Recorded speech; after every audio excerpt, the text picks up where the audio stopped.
Aqui não. Eu vou dizer uma coisa. Eu, sempre na minha vida, eu pensei assim. A gente não pode ser assassino do nosso assassino. Sempre pensei, até que eu me convenci de que tem gente que não merece continuar viva diante do que faz. Aqui tem uma senhora, uma moça, de 20 anos de idade.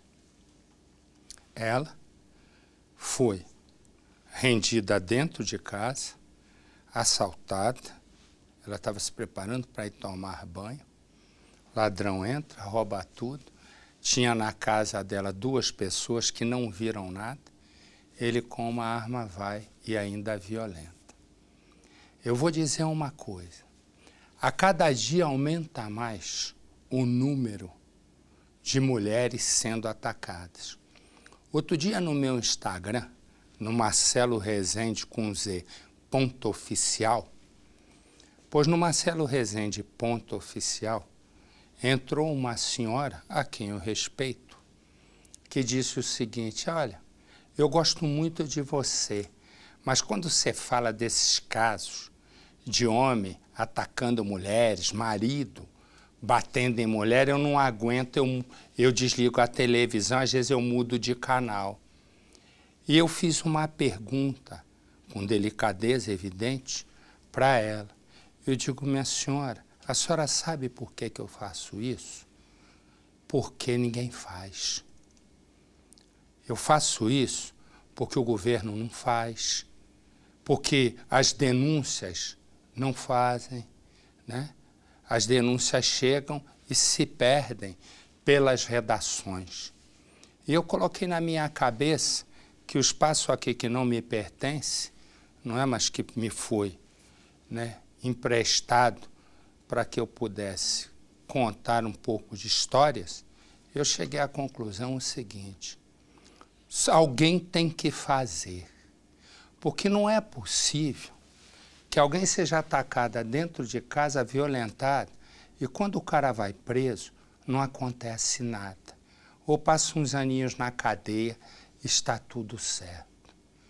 E foi exatamente no momento em que eu tomei a decisão de mostrar o quanto as mulheres são vítimas, né, que me veio a seguinte questão, de tanto ver os mesmos caras fazendo as mesmas coisas. Eu disse: não, tem que ter prisão perpétua e pena de morte, pelo menos no país que eu inventei. Põe no Cidade. Uma mulher que se livrou da morte 2 vezes e que hoje passou pelo pior momento da vida dela. Eu estou falando de uma mulher, uma menina de 20 anos, que hoje é casada, não tem filhos, mas que esperava agora seguir em frente, porque ela já teve muitos traumas no passado. Primeiro foi rejeitada pelo pai, cresceu com esse problema, querendo a proteção de que a gente sempre espera e não teve. A mãe da vítima, hoje de 47 anos, mora aqui na Zona Leste desde quando nasceu. Conhece todos, sempre foi prestativa, ajudou e nunca esperava que com a filha dela acontecesse um estupro. A vítima, de 20 anos, é a filha do meio. Tem a mais velha, de 27 anos, que é mãe solteira, tem um bebezinho, e a mais nova, de 17 anos.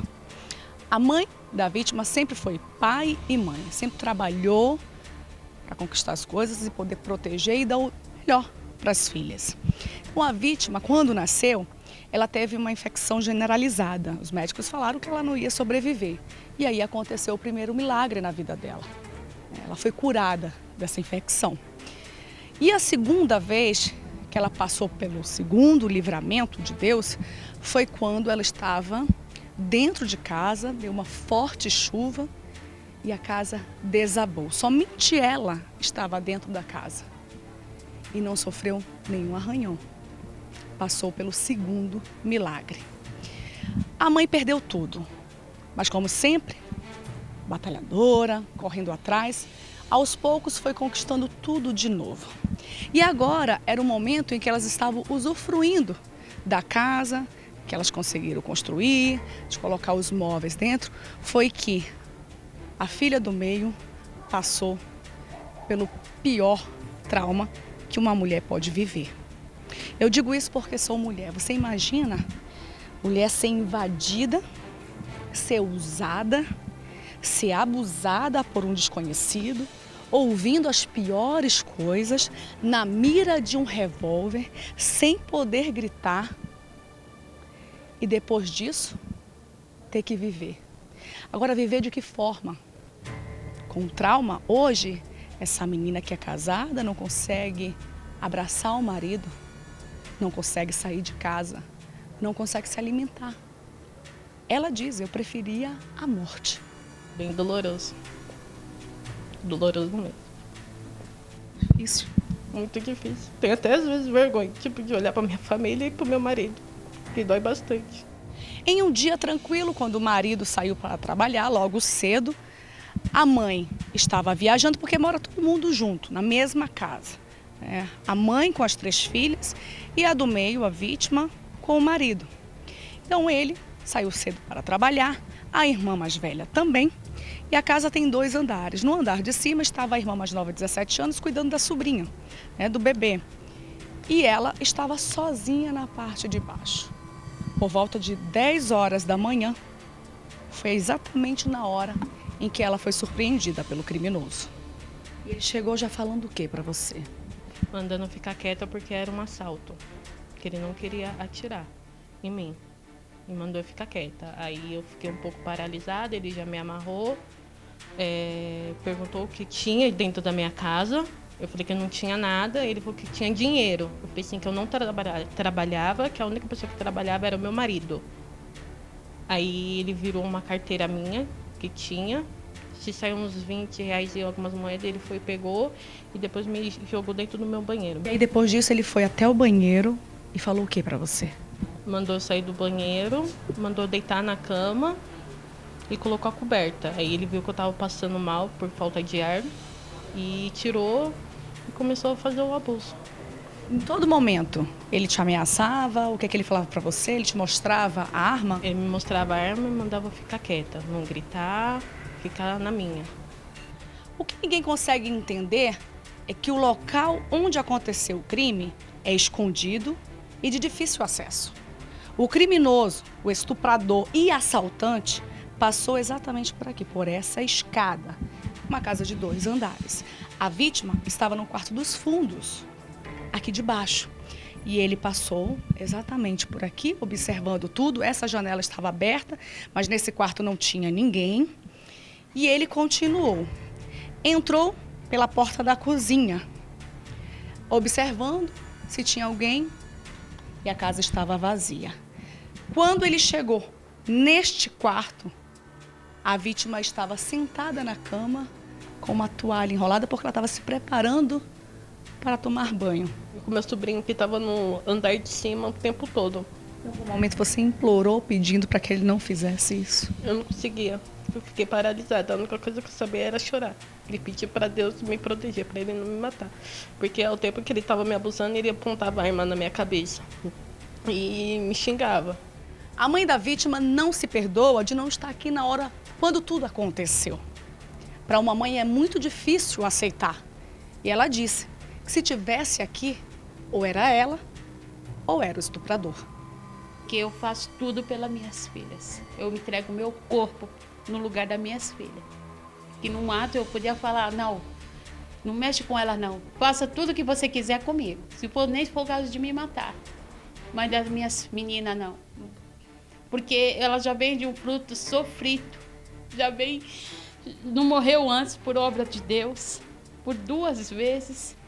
Então, para mim, foi revivendo tudo a passagem dela, que ela foi a mais sofredora. Você se sente culpada porque você não estava na hora para livrar sua filha disso ou ajudá-la de alguma forma? Você se sente culpada por isso? Sim, porque no momento eu estava num lugar bem longe e eu não pude estar no momento. Porque eu preferia 1000 vezes que fosse eu, mas jamais elas.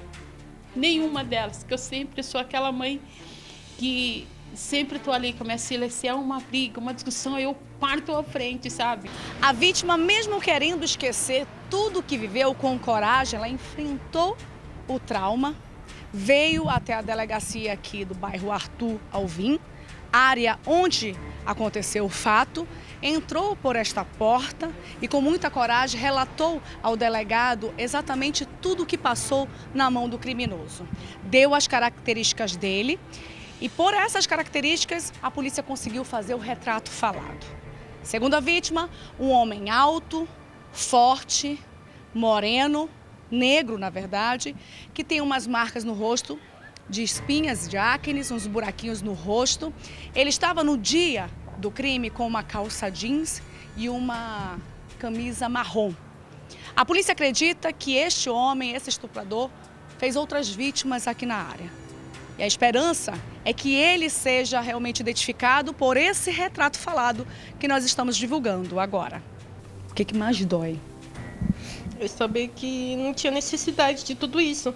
Que ele já tinha pegado as coisas e, tipo, eu me comportei querendo ou não. Eu só quero saber por que ele fez isso. Porque o tempo todo eu não gritei, não fiz nenhum barulho, porque eu tava preocupado o tempo todo com a minha irmã e com o meu sobrinho que tava no andar de cima o tempo todo. O trauma que ficou. Tudo. Tudo mesmo.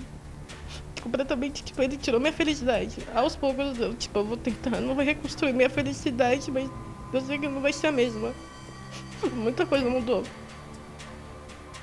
Faraó, o que faz com um sujeito desse? Viver em sociedade não pode mais, porque quanto mais a sociedade ou a justiça tolera esse tipo de crime aí, mais a impunidade estimula a violência. Tanto que hoje, Marcelo, o número de estupro no Brasil equivale ao número de assassinatos, quase 60 mil por ano. Isso é porque só 10% são registrados. Agora, veja coisa terrível, empatados assassinato e estupro. E o estupro é sempre subnotificado, porque a maioria das pessoas que são violentadas tem medo de ir, ou vergonha mais que isso, de ir na delegacia.